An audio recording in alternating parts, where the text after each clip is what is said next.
السلام عليكم. موعد وتوقيت مباراة الرجاء القديم ضد الدفاع الحسني الجديدي في الدوري المغربي الجولة الثالثة. وأعلن نادي الدفاع الجديدي مساء اليوم عن الملعب الذي سيحتضن مباراته أمام الرجاء الرياضي لحساب جولة ثالثة من البطولة الاحترافية إنوي. إذا الدفاع الحسني الجديدي يستقبل الرجاء على أرضية ملعب أحمد شكري بمدينة الزمامرة. وجاء هذا القرار بعد تعذر إقامة المباراة في مدينة مراكش نظرا لأعمال الصيانة.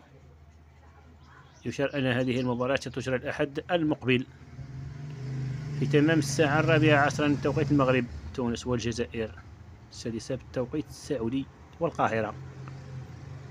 مباراة منقولة عبر قناة ريالية المغربية.